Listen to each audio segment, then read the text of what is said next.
Hello everyone, welcome to my Ritwik Sushmita blog. তো আমার চ্যানেলে সবাইকে জানাই অনেক ওয়েলকাম, অনেক ভালোবাসা। তো আমি সুস্মিতা তোমাদের সঙ্গে আবার একটা ধামাকাদার ব্লগ নিয়ে চলে এসেছি। আর আজ হচ্ছে শিবরাত্রি। তো শিবরাত্রিতে এই বছর আমি করতে পারিনি, আমার একটা অসুবিধার জন্য খুব মন খারাপ। তো যাই হোক, এই আমাদের এখানে মেলা বসেছে, শিবরাত্রির মেলা। আর আমার শ্বশুরবাড়ির এখানে মন্দির আছে শিবরাত্রির। তো সেইখানে হচ্ছে প্রসাদেরও আয়োজন করা হয়েছে। মেবি কালকে মনে হয় প্রসাদ খাওয়াবে, সেই ব্লগও তোমাদের সঙ্গে শেয়ার করবো। আর আমার শ্বশুরবাড়ির এখানে শিবরাত্রিতে কিন্তু শিব পার্বতীর মূর্তি দিয়ে পুজো হয়। আর হচ্ছে ভোলানাথের একটা জায়গায় শিব পার্বতীর মূর্তি দিয়ে পুজো হয়, আর একটা জায়গায় হচ্ছে ভোলানাথের মূর্তি দিয়ে পুজো হয়। মানে এমনি লিঙ্গও আছে, এমনি মাটিরও তৈরি করে। তো সবটাই তোমাদের সঙ্গে শেয়ার করবো, দেখতে থাকো। আর এখনই স্নান টান করা কমপ্লিট হলো, তো এখন হচ্ছে পুজো করবো। তো চলো দেখতে থাকো, টাটা।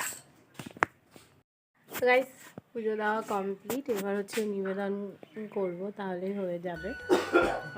গোপাল রয়েছে, গোপীসোনাকে পুজো দিয়েছি। তোমাদের দাদাভাইয়ের গাড়িতেও একটু ধূপ প্রদীপ দেখিয়ে দিলাম, যেহেতু চাকলায় পুজো দিতে যাব। এখনও হচ্ছে সেভাবে পুজো দেওয়া হয়নি, তাই একটু ধূপ প্রদীপ দেখিয়ে দিলাম। তো চলো দেখতে থাকো ভিডিওটা, সবটাই তোমাদের সঙ্গে শেয়ার করো। তো এই যে দেখো, আমার কিন্তু পুজো দেওয়া কমপ্লিট, এই যে। আর ওই দেখো আমাদের গোপুসোনা বসে রয়েছে। সরি সরি, এত ঠান্ডা লেগেছে গাইজ, তোমাদেরকে কি বলবো। তো যাই হোক, চলো এবার আসনটা ভাঙা যাক। তো গাইজ, দুপুরবেলা খাওয়া দাওয়া করার পরে, মানে পুজো দিয়ে খাওয়া দাওয়া করার পরে তোমাদের সঙ্গে এই ভিডিওটা আর কন্টিনিউ আমি করিনি। এখন হচ্ছে রাতের রান্না করার জন্য চলে এসেছি রান্নাঘরে। আর আজকে রাতের বেলা কী কী রান্না করছি চলো তোমাদের সঙ্গে সেটাই শেয়ার করি। এখানে লঙ্কা ভাজি, পেঁয়াজ লঙ্কা ভেজে আলু সিদ্ধ খেতে আমার দারুণ লাগে। আর এখানে চিকেনের আলু কেটে রেখেছি, চিকেন রান্না করব রাত্রেবেলা। এ দেখো চিকেন এখনও ধোয়া হয়নি, মশলা করা হয়ে গেছে। আর করেছি ডাল সেদ্ধ। আমার আলু সেদ্ধ আর ডাল সেদ্ধ পেঁয়াজ লঙ্কা ভেজে দারুণ লাগে খেতে। আর ওই দিকে কিন্তু ভাত হয়ে গেছে। তো চলো রান্নাটা কমপ্লিট করে নিই, তারপরে আবার তোমাদের সঙ্গে দেখা হবে। Tata guys. তো এদিকে কিন্তু আলু ভাজা কমপ্লিট, এখানে মশলা কষাচ্ছি, আর এখানে চিকেন ধোয়া হয়ে গেছে, এবার চিকেনটা ছাড়বো। তো যাই হোক, চলো দেখতে থাকো, পরে আবার তোমাদের সঙ্গে দেখা হবে। এইদিকে তো আমি রান্না করছিলাম, আর ওই দেখো তোমাদের দাদাভাই গাড়ি নিয়ে চলে এসেছে। আমি অ্যানিভার্সারিতে ওকে গিফট করেছি এই গাড়িটা, যেহেতু এখনও বাকি আছে আমাদের অ্যানিভার্সারি 2 মাস মতো, অ্যাডভান্স গিফট। তো কিন্তু খুব খুশি হয়েছে, দেখো কি হাসছে। মানে এই হাসিটা আমার কাছে অনেক দামি। তো যাই হোক, কেমন হয়েছে অবশ্যই তোমরা কমেন্ট করে জানিও।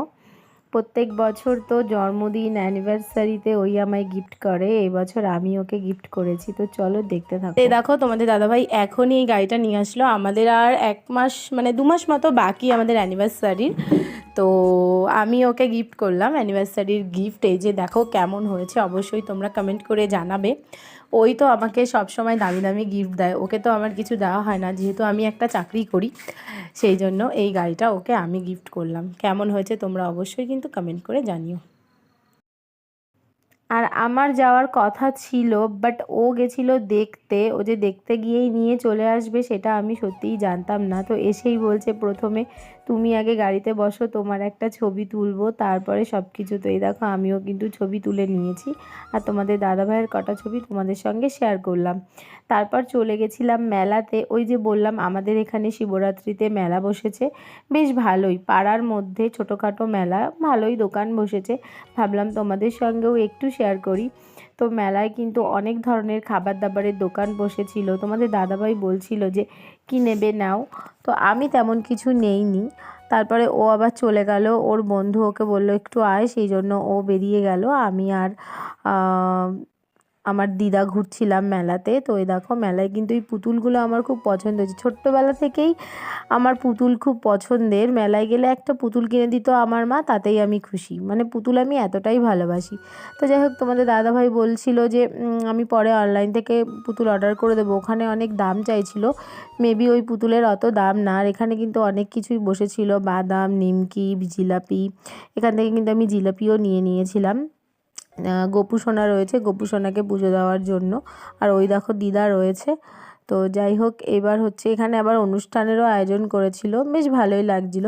তারপরে হচ্ছে চিকেন ললিপপ নিয়ে নিয়েছিলাম। চিকেন ললিপপ খেতে কিন্তু আমার দারুণ লাগে, আর এই দোকান থেকে আগের বছরও আমরা খেয়েছিলাম, খুব ভালোই বানায়। তো চলো বাড়ি গিয়ে খাওয়া দাওয়া করবো, দেখতে থাকো। আর এই যে এখন থালা নিয়ে নিয়েছি, ভাত বেড়ে নেবো। এই যে গরম গরম ভাত, সাথে কিন্তু ডাল সেদ্ধও আছে। তো চলো খাওয়া দাওয়াটা করে নিই, পরে আবার তোমাদের সঙ্গে দেখা হবে। তো টাটা। তো গাইস, কালকে খাওয়া দাওয়া কমপ্লিট করে ব্লগটা শেষ করতেই আমি ভুলে গেছি। তো এটা হচ্ছে পরের দিনের ব্লগ। আর এই দেখো, আমি বললাম না শিবরাত্রিতে আমাদের এখানে খিচুড়ি প্রসাদের আয়োজন করা হয়েছিল। তো এই দেখো কত লোক বসেছে, দেখেছো? আমরা কিন্তু এখনও জায়গা পাইনি, তো ভাবলাম তোমাদের সঙ্গেও শেয়ার করি। তো প্রচুর লোক হয়েছিল, আর প্রসাদে ছিল খিচুড়ি বা তোমার আলুর দম।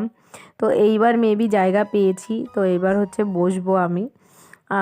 তো মানে কি বলবো, এতটা ভিড় হয়েছিল। আর তোমাদের দাদাভাই হচ্ছিলো দেওয়া থাওয়া করছিল, সেই জন্য আমি একা একাই মানে খেতে বসেছি, মিস করছিলাম ওকে খুব। তো যাই হোক, এবার হচ্ছে খিচুড়ি প্রসাদ খাবো। সাথে কিন্তু আমার দিদাও ছিল। তো এই যে অনেক যুদ্ধ করার পরে এবার হচ্ছে জায়গা পেলাম। আর খিচুড়ি প্রসাদ তেমন একটা আমার ভালো লাগে না, মানে খিচুড়িটা অত ভালো লাগে না। তো খিচুড়ি ওই দিয়ে দিয়েছে, এই যে দেখো খিচুড়ি দিয়ে দিয়েছে, সাথে দিয়েছিল আলুর দম। তো ভালোই হয়েছিল খেতে, আমার ভাতটাই ভালো লাগে, খিচুড়ি তত একটা ভালো লাগে না। তো যাই হোক, ভিডিওটা অনেক বড় হয়ে গেছে, ভিডিওটা আমি এখানেই শেষ করব। আজকের ভিডিওটা আমি এখানেই শেষ করছি। ব্লগটি যদি ভালো লাগে অবশ্যই লাইক করো, কমেন্ট করো, চ্যানেলটিকে সাবস্ক্রাইব করো। দেখা হচ্ছে নেক্সট একটা ধামাকাদার ভিডিওর সঙ্গে। ততক্ষণ পর্যন্ত সুস্থ থেকো, ভালো থেকো। তো টাটা গাইস, সবাই অনেক ভালো থেকো।